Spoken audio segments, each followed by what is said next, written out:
রোজার ঈদে দম আসছে। লাস্ট তাণ্ডবে আমি যে ক্যামিওটা দিয়েছি দুইটা ইউনিভার্সের ওপেনিং, এক সুড়ঙ্গ 2 এবং তাণ্ডব 2 এর যে ঘোষণাটা, নতুন প্রজন্মের একটা দীর্ঘ সময় আমি বলবো এভরি সিঙ্গেল ডে 20 মিনিটস নিজের সাথে কথা বলা দরকার। ডিপ ইনসাইড তুমি কি ভাবছো বা তোমার ভেতর থেকে কি আসছে। হ্যাঁ, তো আমরা ছোটবেলা থেকে অনেক স্বপ্ন দেখি, এটা হবো সেটা হবো, কিন্তু আলটিমেটলি ক্যারিয়ার যে গড়ে অন্য জায়গায়। সো নিজের প্যাশন এবং প্রফেশনাল অ্যাবিলিটি কোথায় বেটার, আমার মনে হয় নিজের সাথে বোঝাপড়াটা অনেক বেশি দরকার। অ্যাক্টিং এর স্কিল আমার বাচ্চার কাছ থেকে অনেক কিছু শিখি। আমার বাচ্চার বয়স 11 বছর। তো আমার কাছে মনে হয় যে ওকে অবজার্ভ করেও আমি অনেক অনেক অভিনয়ের অনেক কিছু বুঝতে পারি। আর আমি মানুষটা খুব সিম্পল থাকার চেষ্টা করি, ডাউন টু আর্থ থাকার চেষ্টা করি।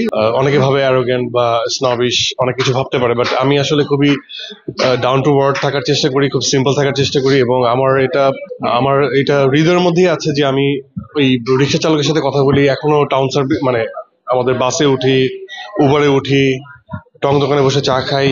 তো আমাকে অভিনেতা হিসেবে সবকিছু এক্সপিরিয়েন্স করতে হয়, এটা যেমন দায়িত্ব, ব্যক্তি মানুষ হিসেবে আমি খুব ডাউন টু আর্থ থাকতে পছন্দ করি। সো আমার মিশতে খুব ভালো লাগে। আমার রোজার ঈদে দম আসছে, রেজন রনি পরিচালিত, ও অনেক দীর্ঘদিন পর, and this is gonna be the first survival film, thrill based এবং survival stories there, good casting থাকবে, অ্যান্ড হোপফুলি দেশের বাইরে একটা পার্ট শুট হবে।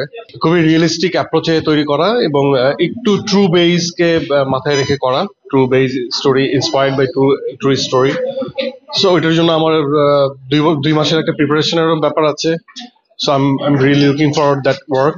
সো আমার হোপফুলি আমার অডিয়েন্স যারা, তাদের সেই কাজটা অনেক সুন্দর লাগবে বা ভালো লাগবে।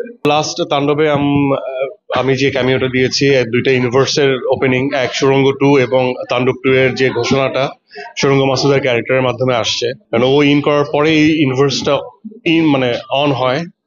সো আমরা তো এটা দেখেও বুঝতে পারি যে সামনে সুড়ঙ্গ মাসুদ কেন তার এই একজন সরল মানুষ হঠাৎ করে এরকম গ্যাংস্টারের মতো ভাইব দিল, এবং তাণ্ডব 2 তে কি হবে। সো এটা তো একটা টিম থেকেই একটা আগে আগ বাড়িয়ে একটু বলে দেওয়া যে তাণ্ডব 2 তে হয়তো বা কিছু একটা হবে। সো এনিহাউ, এছাড়াও ছবি হতে পারে, বাট আমি সবসময়ই বলি যে কোনো কিছুই আগে প্রি প্ল্যান না। লাইফ কখনোই প্রি প্ল্যান করে অনেক কিছু আগানো যায় না, কোনো কিছুই লাইফে ডেফিনেট না। যখন প্রপার সময় প্রপার জিনিসটা প্রপার সময়ই হয়। সো আমরা ভাবতে পারি, বা টিম যখন ভাববে তখন হবে।